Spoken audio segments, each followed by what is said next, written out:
spoken on Zoom a lot, but I'm currently not pastoring, so I haven't preached, so to speak, via Zoom. So you all pray for me if that's a part of your tradition.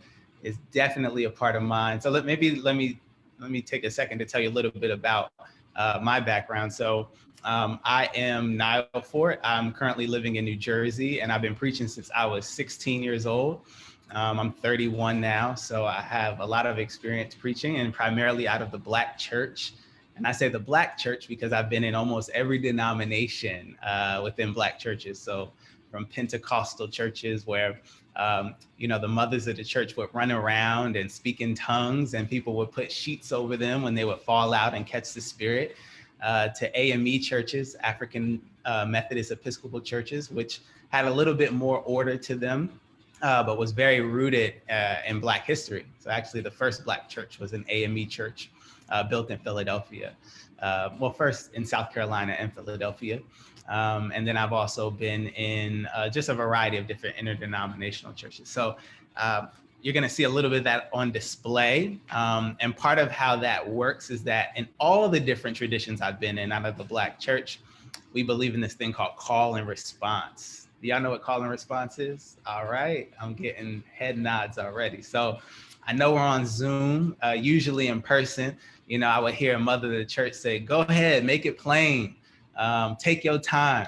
I'm used to hearing stuff like that. So you don't have to say that out loud, but let the Spirit lead you, even if that just means snapping your fingers. That's what the young folks do these days, or clapping your hands, or stumping your feet, or just smiling. Whatever your spirit leads you to do, please feel free. I'm not going to give a traditional sermon today, but it's February, so I know you all know what that means. It means that we're celebrating Black history. Of course, we're celebrating Black history all year long, but the beauty, like Sunday, right? We worship God all week long, but Sunday is ceremonial. It's a time that we spend together to really honor, to really meditate on something in particular. You do here too. You do it. Say that again. Did someone say something? I don't want to cut you off. All right, well, somebody let the Spirit lead them. So I feel it. I didn't hear what you said, but let's keep that going. So with that said, I'm going to talk about some Black history, but particularly about the most famous preacher in American history, Dr. Martin Luther King Jr. So you may know a little bit about Martin Luther King. You may know a lot of it about Martin Luther King, but I want to talk about the Dr. King that's often not talked about. It's definitely not the Dr. King that I learned about in public schools growing up.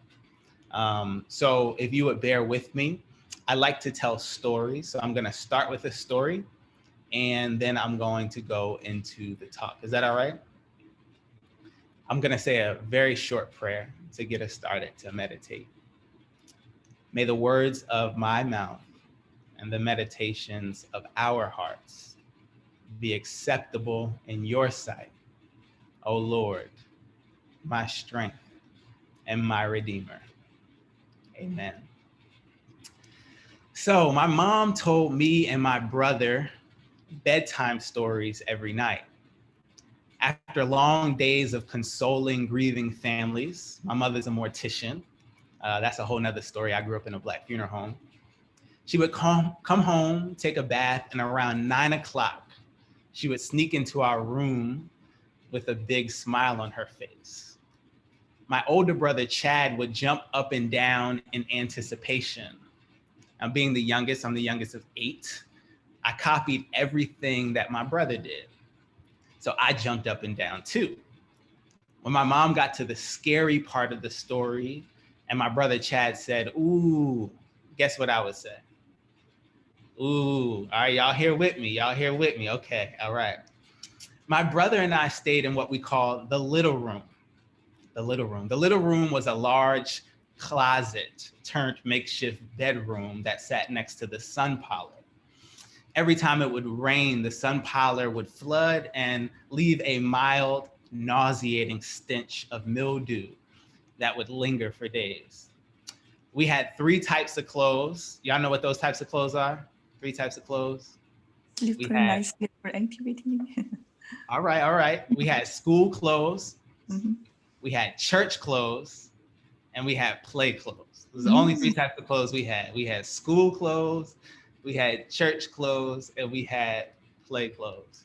Now, if you tried to be cool and wear play clothes to school, that would be the last game you played for a while. Trust me, because I know from personal experience. We wore hand-me-downs. We huddled around the stove when winter would creep into the house, and we played games like Army and Manhunt. We didn't have much, but we had each other and we had stories. I'm going somewhere, so y'all bear with me. There was one story that always stood out to me. My mom began it the same way every single time. She would say, "Once upon a time." She said it real dramatically. "Once upon a time, there were two princes named Chad and Nyle." My mom knew what she was doing. This was the mid 1990s, on the heels of what's called Reaganomics, and in the heat of the largest prison boom in world history. Someone by the name of Rodney King, who you may remember, was nearly beaten to death by the Los Angeles Police Department just 2 years after I was born. President Clinton was in the process of ending welfare as we know it, and no one in my immediate family had gotten past high school. I'm the first in my family to go to college, finishing up my dissertation, and so my mom still has that big smile on her face. She's just not walking into my bedroom. My mom may not have had a formal analysis of the political landscape that I was born into, but she knew from sheer experience what it was like to raise three Black boys. She may not have known that the United States, the land of the free, was on its way to incarcerating more human beings than any other nation in human history. But she knew what it felt like to watch one of her boys, one of my brothers, walk into a courtroom in chains.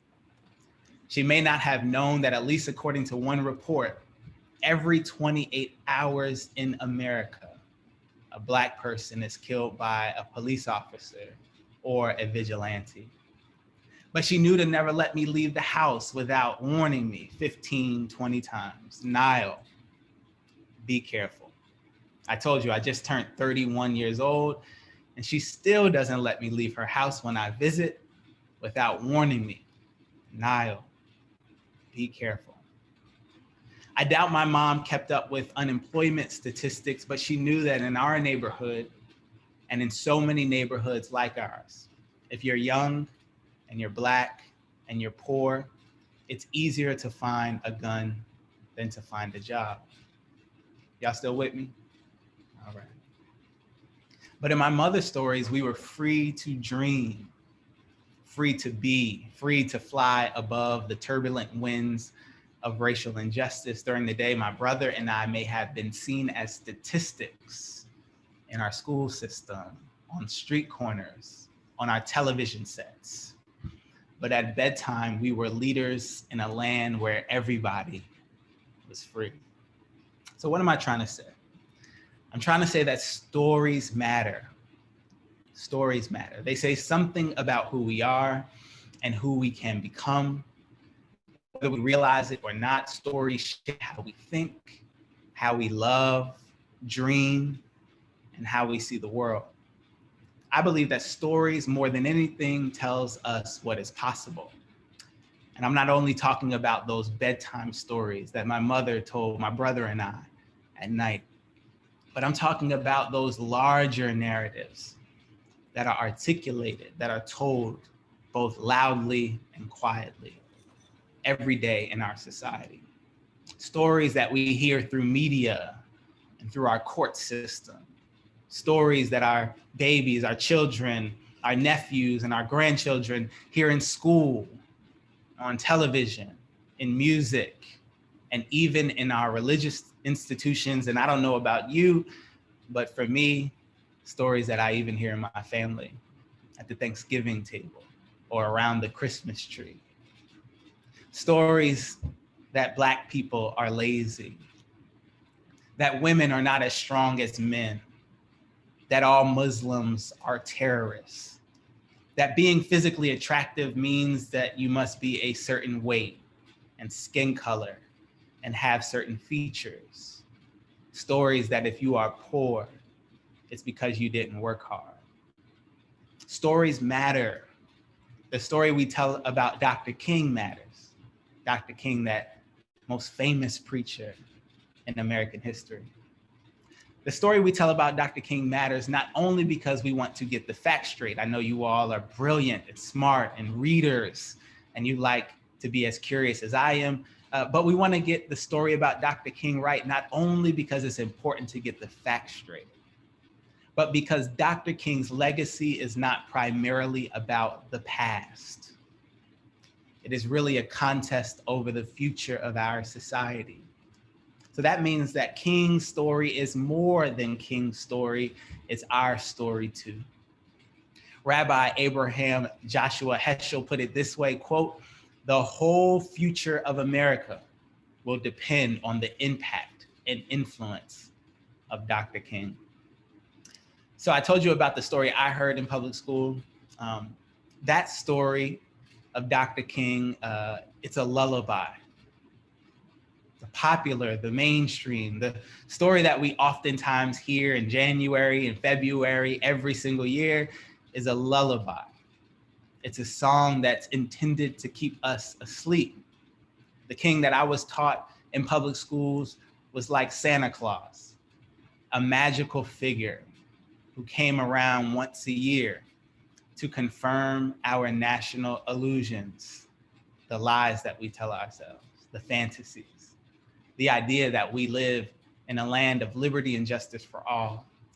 The idea that we are a beacon of democracy throughout the world.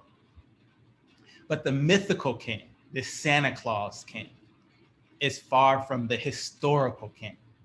America's most famous preacher was much more than the 4-word sentence we know him for. Y'all know what that 4-word sentence is. I have a dream. King not only had a dream, but he asked certain basic questions about American society. Like, quote, "What good is having the right to sit at a lunch counter if you can't afford to buy a hamburger?" Certain basic questions like, why are there 40 million poor people in America? I'm glad somebody knows it on the call. I hear you. King cared about more than racial justice. He was deeply concerned with what he called the triple evils of racism, militarism, and poverty.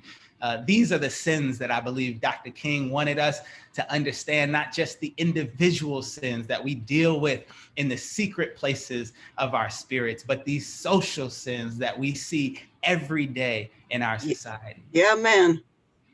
He pushed for universal employment for all people. He critiqued the war in Vietnam when it was unpopular and dangerous to do so. He launched a poor people's campaign. The FBI called him, quote, "the most dangerous man in America."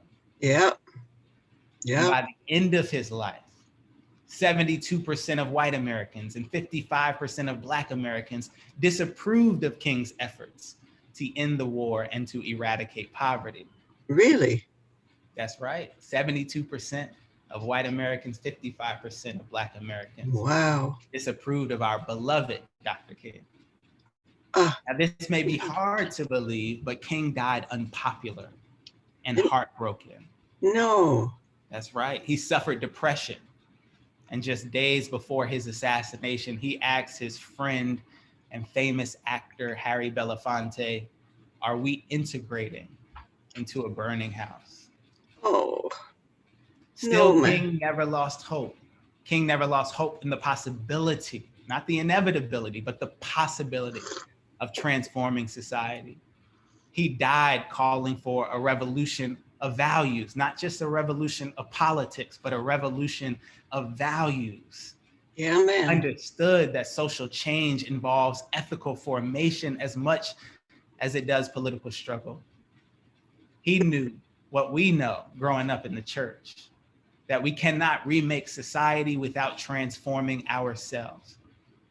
But he also knew that we cannot transform ourselves without remaking society. Wow. King revolutionary struggle is not simply a matter of politics.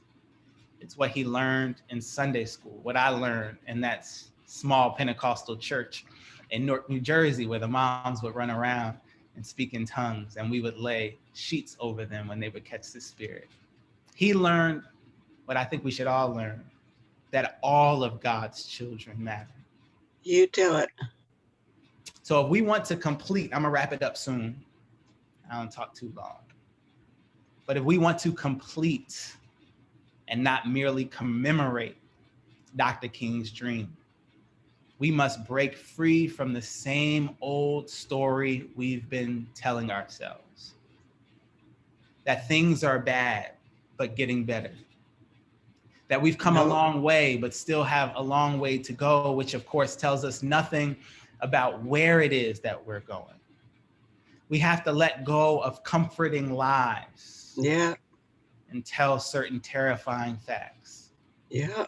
That there are over 2 million Americans locked up in our prisons, jails, and juvenile detention centers, and another 5 million under carceral control. Now, I'm not telling you this just because I read Michelle Alexander's The New Jim Crow, or Naomi Murakawa's The First Civil Right, or Louis Waquant's Punishing the Poor. I'm telling you this because currently I have a nephew who's 26 years old, who spent the last three birthdays in a prison, who's serving 10 years in prison, essentially because he's young, he's Black, and he's poor, and he had a bad day. I say that because I go to Princeton University, and I have other friends who are not young or Black or poor, who instead of getting a cage, get a counselor when they have a bad day. You tell it. Certain terrifying facts, that 1 in every 3 Black children are growing up poor in the richest nation on earth. That climate change is expected to kill almost 250,000 people per year. Oh. That almost half of all Black transgender women report being incarcerated at some time in their life. Now I'm gonna get to the good news, y'all, but what I'm trying to do is show how Dr. King dreamed out of a nightmare. And we oftentimes like to skip over the nightmare to get to the we gotta deal with this stuff. In New Jersey, my home state of New Jersey, where we both went to seminary, right in New Jersey. By the way, which is the last northern state to abolish slavery. Do you know what the average net worth of a white family is in the state of New Jersey? Just take a guess. Let's take a guess. Average net worth of a white family in New Jersey. Don't Google it. Somebody looked like they Googling it. 20,000. 20,000. One more guess. 150? Average net 65, 150. Okay. The average net worth of a white family in the state of New Jersey is, roll call, $271,402. Yeah. This is the highest in the nation. Yeah. Now I'm getting this from the New Jersey Institute of Social Justice. So this is their report, legal scholars and activists. $271,402 average net worth of a white family in the state of New Jersey, highest in the nation. What do you think the average net worth of a Black family is in the state of New Jersey, according to this? $10,000. Say again? It's 10,000. 10,000. It's probably 35,000. New Jersey's like Connecticut with the gap. 35,000. Okay. Huge. All right. According to this report, the average net worth of a Black family in the state of New Jersey is $5,900. Oh, no. Oh my. And about 7,000 for Latinx families. Oh. So this disparity does not exist because, like some people would think, white Americans work harder than the rest of us.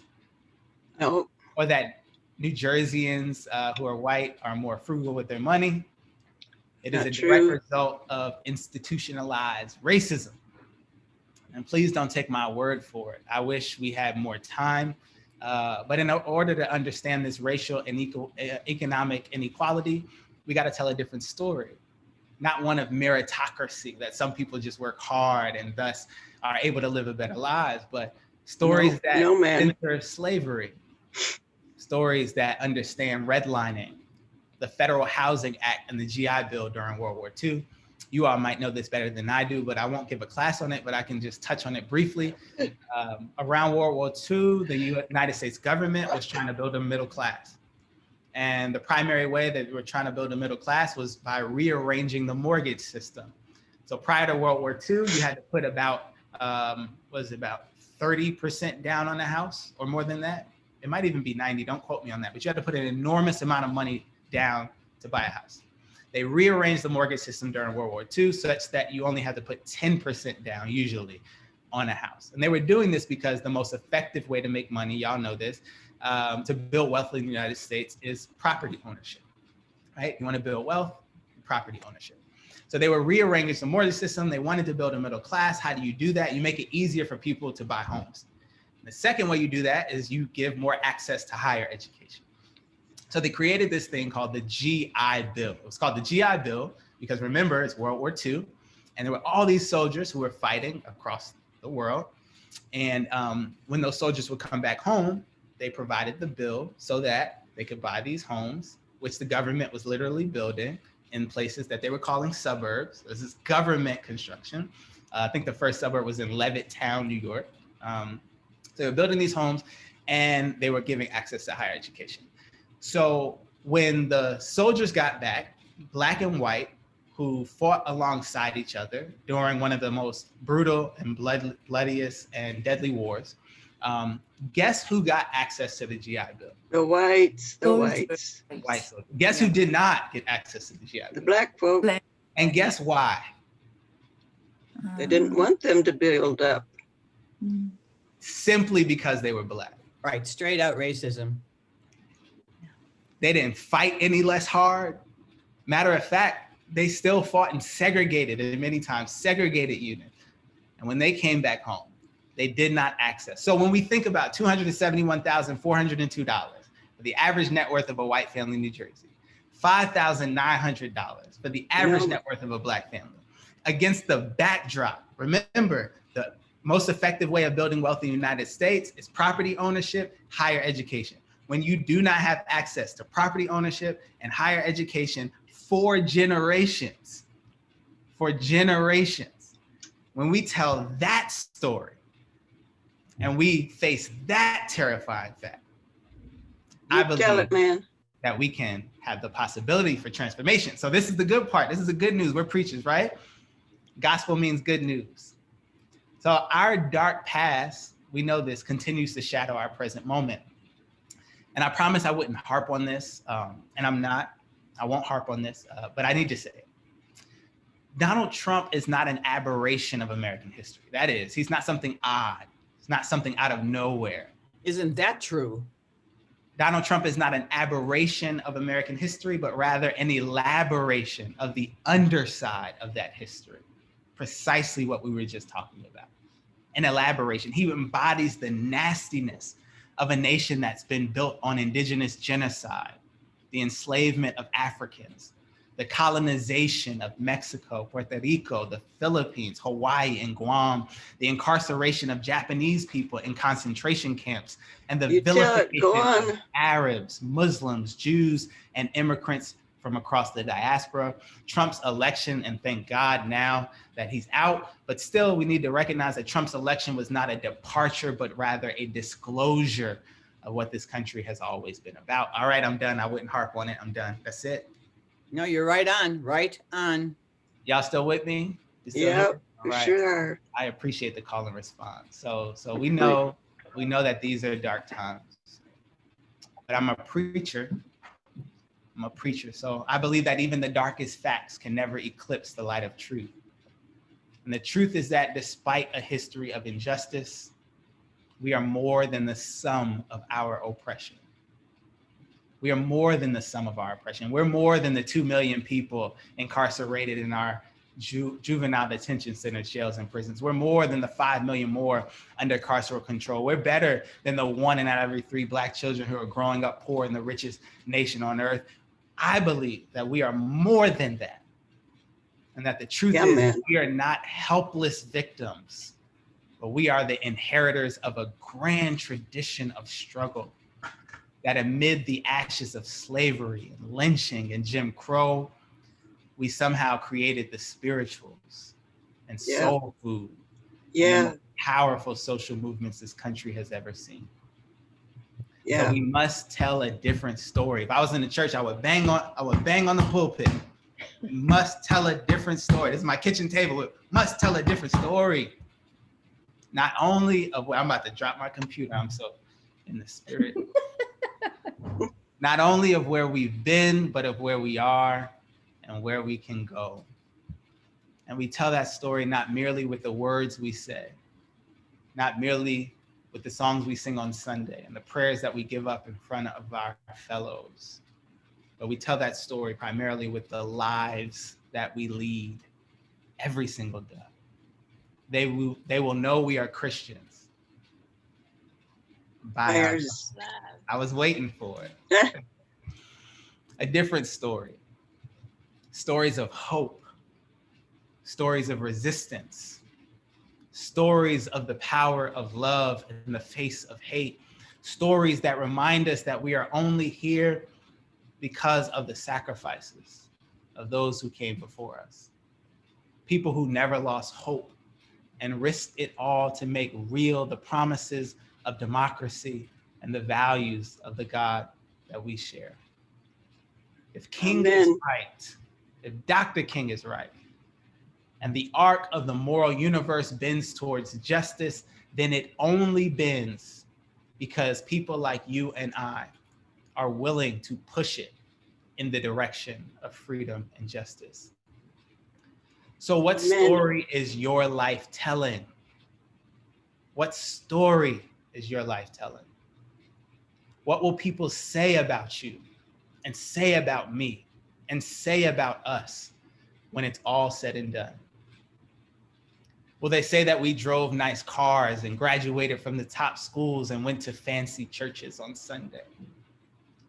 Will they say that we were eloquent but silent on the most pressing moral issues of our time? Or will they say that we spoke truth to power and stood in solidarity with the most vulnerable? Will they say that we lived our life in the service of others, that we struggled to make real, that the world will be just a little bit better than how we found it, that we tried to keep alive Dr. King's dream in the face of the deathly conditions of our cherished form of life? That's what my mother taught me. Y'all remember the little room that my brother and I grew up in? Man. That's what my mom taught us in that little room next to the sun parlor. Me and my brother, she taught us how to dream. And that's what I believe we need to do today. Dream of a world where the 18-year-old unarmed Black teenager in Ferguson, Missouri, Michael Brown, can make it to college. Of a world where Tamir Rice, 12 years old, playing at the park with a toy gun, shot down in 0.0792 seconds at the park that he played at every day. A world where Muslims and Jews and Christians can live and pray in peace. A world where our queer and transgender neighbors are safe to walk the streets and use the bathrooms of their choice. A world where women are not subject to less pay for more work. Yeah, man. A world where Black lives matter, where walls are built to house the poor, not to criminalize poverty. A world where access to clean water is a human right. A world where poverty is illegal, where you don't need money to breathe good air, to have access to fresh food, and to have a place to call home. I know what I'm asking you is impossible, James Baldwin, my favorite writer, told his nephew in 1963. I know what I am asking of you is impossible, James Baldwin, my favorite writer, told his nephew in 1963. But in our time, Baldwin continued, as in every time, the impossible is the least that one can demand. I'm done, y'all. Thank you so much for listening to me tell a story. Yeah, man, yay. Amen. Amen. Nyle, I mean, everyone, I hope you're feeling that this is why we are church. This is why we get together. This is why I believe, and Jen believes, that the Spirit of God has called all of us into community together, is to do the work that Nyle is talking about. Someone put in the chat, I don't know if you're looking at the chat, best adult education we've had in 15 years, Nyle. Incredible. So yeah, this is our adult education hour, and we've got a little bit more time. Are you open to people asking questions? I would love that. It's my favorite part, actually. Yes. Excellent. I'm looking forward to what people would like to ask and learn. And you all know now why we think Nyle is incredible. And you have to follow him, look him up, listen to him when he publishes.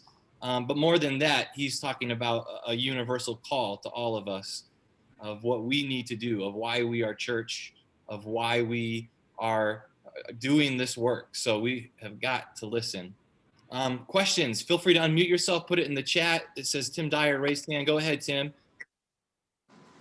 What should young people do to help? Hey, Lily. Where are you at? I want to see. Oh, I'm going to spotlight you, Lily. Lily. Replace spotlight. There you go. There's Lily. Okay. Hi. What can young people do? So much. And let me say, first of all, thank you all for letting me tell my story a bit and the story of my mom. I didn't tell you I'm a mama's boy. So I'm the youngest of 8. And every time I do these talks, my mom asks me, how did it go? And, you know, I'm a mama's boy, youngest of 8. So I have to be honest with her. And she's a Black mama. And, you know, when people don't like me, she don't like you. She's out in California, but she'll figure out a way to get out there even during COVID. So I will tell her that you all like me. So she's going to be very happy. So what can young people do? There's so much that young people can do. And it depends on your context. And please, what I'm going to say, not just in this, in the answer to this question, but in all my answers, they're not exhaustive, meaning they're not the only things. I don't have all the answers. I'm actually also learning with you all myself. So it depends on your context. So for example, if you're a student, say you're a high school student or a college, then you can engage in what's called student activism. And that can look like a lot of different things.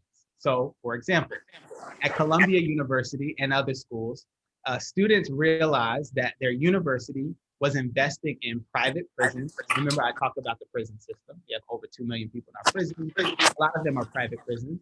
And then they also realized that the school was investing in fossil fuels. Fossil fuels is one of the drivers of climate change. Remember, I talked about almost 250,000 people who are going to die of climate change every year. So we have a prison system and we have a climate change issue, both of which I spoke at, which this university, which is supposed to be a part of the solution, not the problem, is investing in. So these students, one, did all this research to realize, oh my God, this place that we're learning all this stuff from, that we're going to get degrees from, and take out into the world to try to transform the world, is actually hurting people and harming people. So they built a campaign around those issues, and that campaign was actually successful, and they got Columbia University to divest. It's called a divestment campaign, to divest from those issues. Now, I only bring that up as an example, not because I don't know your context, not because you have to do the same, a divestment campaign. Maybe you're in a high school, maybe you're in a public school, and that's not the issue there. But it is to say, part of what you can do as a young person, if you go to school, is to learn more about your school. So for example, when I was in high school, we had no African-American studies courses. We had an amazing course on the Jewish Holocaust, which I took and loved. We had a course on a few other issues, but you only learned a little bit about African-American history in your American history class. It was like a footnote. And so I thought that was a problem, because I thought that African-American history actually is American history, and it's central to American history. And that how can you have good students coming from the school if they don't know about James Baldwin, who I mentioned, or the radical Dr. King, which I talked about, not just the Santa Claus one. So what I did is I got some friends together. We put together a petition. We went around the schools and we talked to people. We said, hey, we think African-American studies is extremely important. And we begin to do we call as activists, political education. We begin to educate people on things that they were not necessarily learning in school. We did a petition.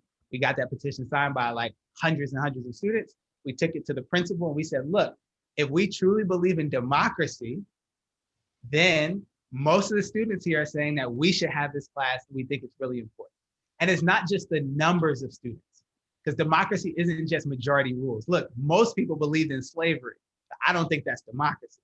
But we put those two things together and say, look, a lot of people in the school think we value this, and you should value this, whether a lot of students do or not, because we're talking about the humanity of people. So that was an example. And now they have African American studies at high school. So it's just to give an example, if you're a student at whatever level, look around your school and ask, how is this school representing the values that I believe in? Is it affirming the humanity and the dignity of all people? And if it doesn't, then think about how you can respond to that as a student. It could look even like something like a book club or a study group. So for example, if you're like, this prison system stuff is crazy, I never knew about this, I just can't go to sleep at night, I don't feel comfortable with living in a country like this, then you can start a study group with other students where you read books like Michelle Alexander's The New Jim Crow, and other types of books that I can mention. Or if you just want to learn more about race. So you can have petitions around specific issues that you're facing in your school. You can also form what we call political education groups or just study groups where you learn more about issues of social justice. Oftentimes, I find that while people are very zealous, I was like that, like they want to change the world. Sometimes they jump over the fact that you got to learn about what the actual issue is if you're going to respond to it properly. So I always give the analogy of when my car breaks down, I have no idea what to do unless it's a tire, my oil change, or like some kind of aesthetic issue. If there's something wrong with my car, I immediately have to call my mechanic, like, yo, what's going on? Because I don't know how to fix a car. I don't know. If you got to pop the hood, it's over. I have no idea what to do. I take it to a mechanic because mechanics have been trained to know how to fix a car, right? So I want you to think of society like a car, American society like a car. The car keeps messing up. It's running people over. It's devastating communities. It keeps breaking down. It looks nice on the outside. I mean, the paint job is beautiful and, it's real luxurious to a lot of people. But in reality, it's just doing so much damage and harm in the communities. Now, if we want to fix this car or figure out what to do with this car, we have to know more than just how to give it a new paint job or how to fix the tire or how to change the oil. We got to know what's going on underneath the hood. And that takes education. That takes learning more about it. And in the education process, we can say, oh man, it's the engine, for example. The engine might be, we have a housing issue or we have an issue with our healthcare system, for example. It might be the case, and I'm gonna put this on the table and I'll stop. It also might be the case that when the mechanic pops the hood, they say, oh my, it's nothing wrong with this part or that part. The whole car is defective. It was built wrong. So there's nothing we can do to fix this part of the engine or that part of the car. We actually have to get a whole new car because the way this car was built, it will always cause harm. So I want you to think about that as American society. And I'm not going to tell you how to do a diagnostic. You decide as you study what you think is wrong with the car. So young people can do a lot. You can protest, go out into the streets and join protests. You can create your own protests. You can do study groups and political education groups. You can organize right in your school. And yeah, you can also go on social media and learn and post things and all that stuff. Thank you for the question. Thank you. Excellent. Thank you, Nyle. Thank you for that great question, Lily. And Wendy Ansa put in the chat, remember you have the whole church behind you. We will support you in whatever you do at the schools. And I want to transition. A lot of great questions here, everyone. We'll try to get to everything. Janice, we'll call on you right after this next question. I see your hand up on the Zoom. So related to what students are doing around here, I don't know if all of you are following at the Claremont High School, a lot of students are passionately speaking up at the police commission meetings about getting rid of the school resource officer.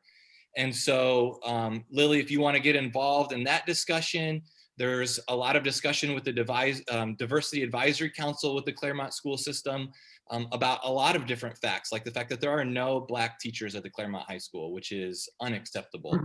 And so that's something to get involved with, students. Lily, let's do something about that. So we have Rolando Talbot with a question here. Rolando's on our police commission, on the Diversity Advisory Council. And he asks, as a community, we are on the verge of a key decision about policing in our schools. What are your thoughts about the effects of having police in our schools, especially the effects of children of color? Wow, that's y'all asking such easy questions, and I thought you were gonna actually give me something difficult to answer. I'm just joking.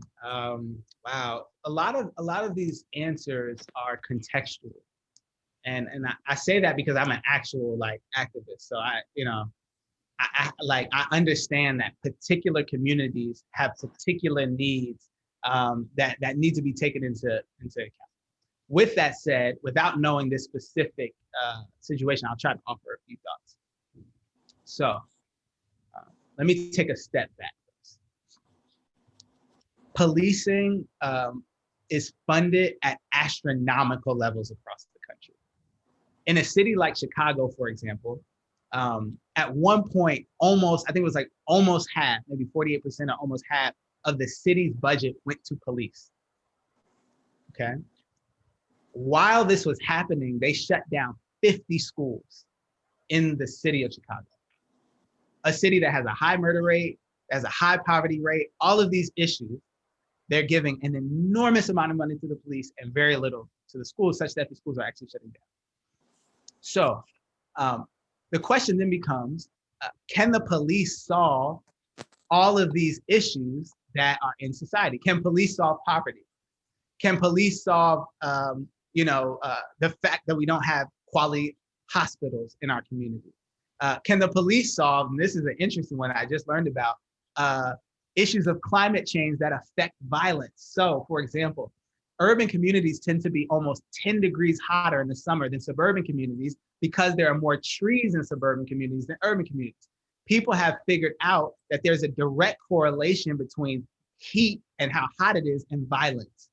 And so one way to respond to that issue is by giving police more money. Another way is by planting more trees. So the question becomes, how do we want to address the root causes of issues of harm? The police historically have not actually made society less harmful. They have responded to incidences of harm, like some dramatic instance of violence. Yes, police have sometimes come. They've also sometimes made it worse. But with that said, they can't respond to these issues of harm. So when we look at students in school, I was a substitute teacher here in Newark, New Jersey, where I live. The students have to go through metal detectors to get into their schools here in Newark, New Jersey. And there are police oftentimes in the school. And sometimes the police, they're coming, some of them are good-hearted and they're well-intentioned. They try to stop this fight or that fight or confiscate a gun off of a student, but it's not addressing the root causes of why does that student have to have a gun in the first place? Well, most crimes happen off people who make less than like $12,000 or $6,000, right? So most people who are committing crimes are very poor, and they're committing crimes against people who are also very poor. So if we want crime to go down, then we don't give money to more police officers, and we address issues of unemployment and poverty, which can't be addressed by police, but addressed like by universal basic income, which Dr. King believes in, addressed by more employment and more jobs, addressed by other systems that respond to harm, like transformative justice or restorative justice, rather than by punitive policing. And so there are schools currently in New Orleans and other schools that instead of having police in school, they have resource counselors that are not armed who respond to these issues of harm through restorative justice. So if you haven't looked up restorative justice issues or transformative justice models, I highly encourage you to do that. I'm not an expert on those, so I can't give you numbers to say how well they work, but I do know that's something that activists are experimenting with, and in certain cases have done a really good job at. Because again, it's trying to address, okay, you have a gun. Okay, you got into a fight. What's going on at home? What do we need to address to help your particular situation, and then the broader conditions that's making this community so violent? It goes back to the stories we tell ourselves. Are these just some bad kids who listen to hip hop, or they sag their pants and they're pathological? Or is it something about their environment that's causing these forms of violence? So I can't tell you exactly what to do, but I would say the less money we give to police and the more money we put into social services and to things that are actually going to address the root causes, that's something that we need to do. Absolutely. Amazing. That's Luana, I it. saw you put your hand up. Did you have a response to that or a follow-up question?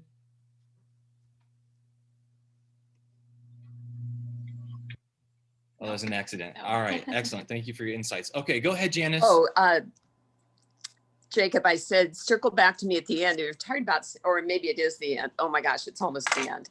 Hi, I just want to say thank you so much on behalf of me as an average church member.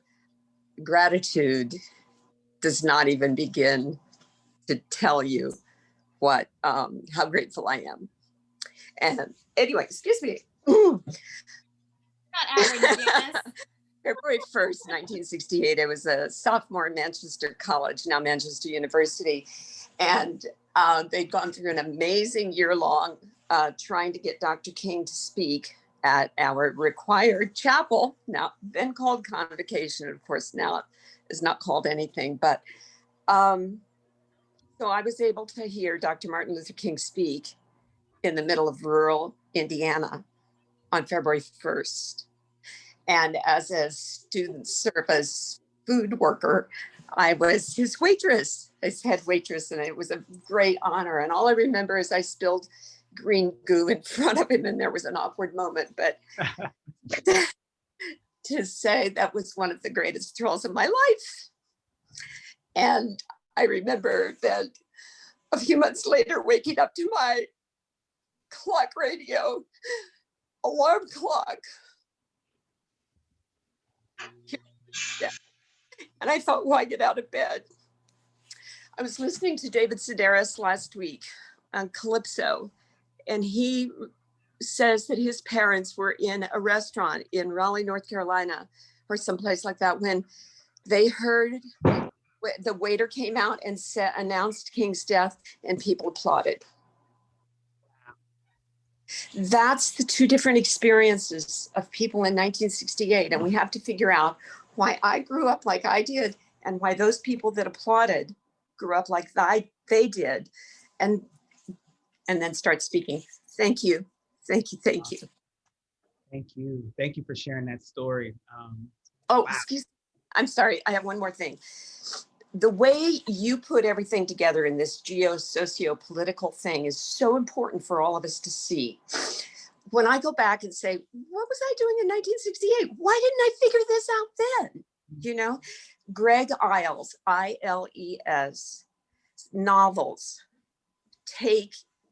really do a great job of telling story after story after story. There's a set of 4 or 5 of them, and they go back with these characters talking about their KKK of King Kennedy and its interaction with the KKK. You talk about institutional racism, it really sets it out right then. And I recommend, they're great stories. And it is historical fiction, but it's good historical fiction. Yeah, Thanks, Janice. Thank you. Sorry, everyone, that we're not going to have time for all the questions. We're just going to have Nyle back if he's willing to come back to be with us. I want to try to get 3 more things in that are important here. One, because I know, Steve, that you are working on this a lot with your son's school. Steve asks, how do we change the lullaby in elementary schools, particularly predominantly white schools? We sometimes have to fight just to have MLK mentioned. God, wow, fight to have him mentioned. That's a large battle.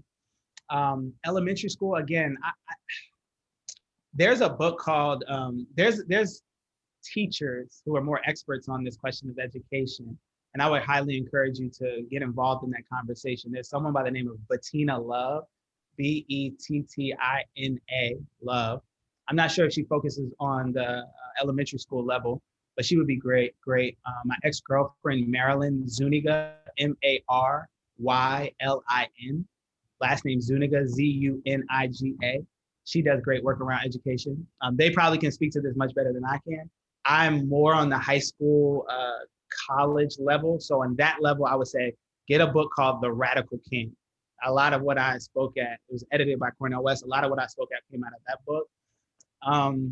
But the earlier we can get, why did I have to be like 27 to learn? Why did it take me 27 years to learn? That's ridiculous. And the earlier we can get it to young people, I think the better. I wish I had a better example, but I would just say fight to at least be able to mention Dr. King. But the way that we introduce Dr. King is extremely important. How to exactly do that to young people, I'm like just trying to pull something out. but I don't have a good answer to that, to be honest. But I will encourage you to keep fighting around that, and I think it's extremely important. Thanks, Steve. And yeah, this is another issue where the church will continue to work with you, because that's something you have to change. And Rolando on the Diversity Advisory Council. Oh, can I say something really quick? Yeah, Sorry. go ahead. Teach them out of school. So as you're fighting in school, make sure there's opportunity for you as a parent. I don't know what that could look like. Maybe you have them put on a play of Dr. King play. Maybe you have them write a play. Maybe you show them like a film or something that you, while you're fighting, don't let the school be the last word as to what your kids learn and what they learn in community. That's it. Excellent. Eleanor wants you to know you're a beautiful man and tell your mother that she said this. Thank you. I think you answered the second question I wanted to make sure we sneak in. Several people asked they want to learn more about the Radical King, and they wanted book suggestions. So the Radical King. Yeah. Wow, I got some right here too on my shelf. The Radical King is great. Read King himself. So King has a reader. Where Do We Go From Here is one of my favorite. Letter to a Birmingham Jail, which is in his reader, is great. Real quick. This book is really good. It's by James Cone, the founder of Black Liberation Theology. It's called Martin and Malcolm and America, A Dream or a Nightmare. So if you want to look a little bit about King from a sort of theological standpoint, this is great. And why this is great too is that the stories we tell, that old story that I learned in middle school and high school, that Malcolm X was the violent militant, and then Martin Luther King was.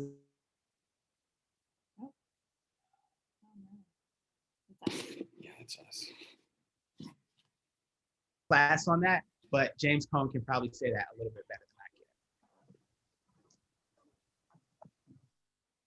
can. Excellent. Maybe frozen.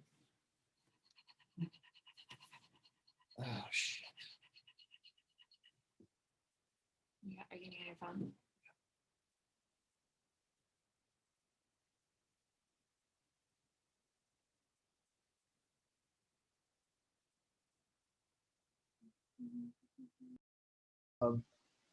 There's a history of experimentation, racist scientific experimentation. We probably all know about the Tuskegee report, but also gynecology. Gynecology was built on the backs of Black women who were not receiving, literally just built on the backs of Black women as if they were some kind of cadaver, but they were living beings who weren't even receiving the proper anesthesia. You can only imagine.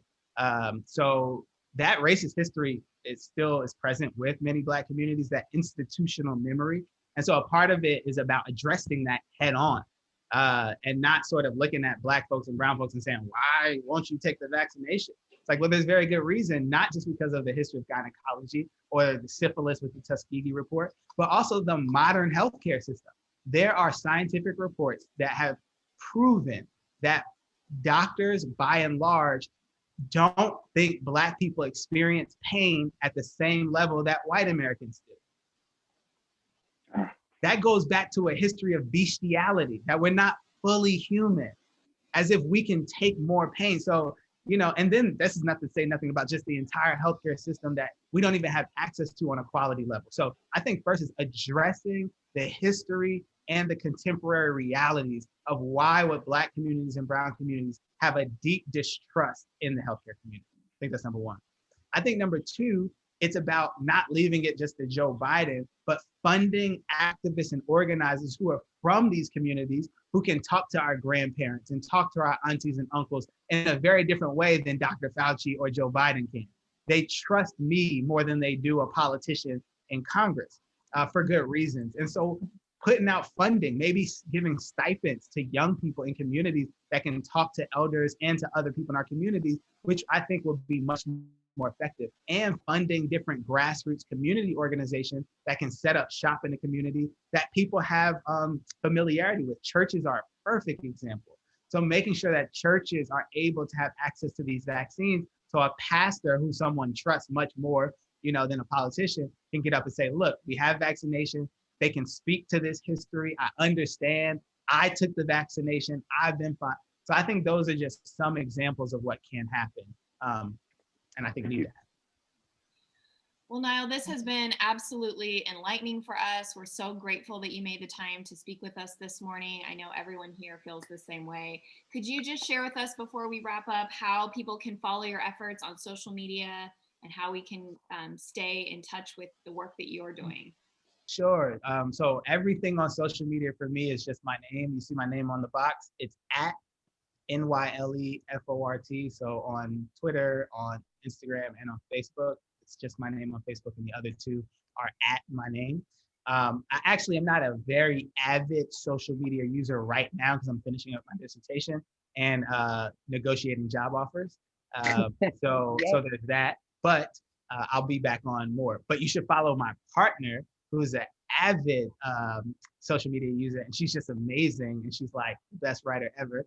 I'm going to put her at here, and you can follow her on all the things.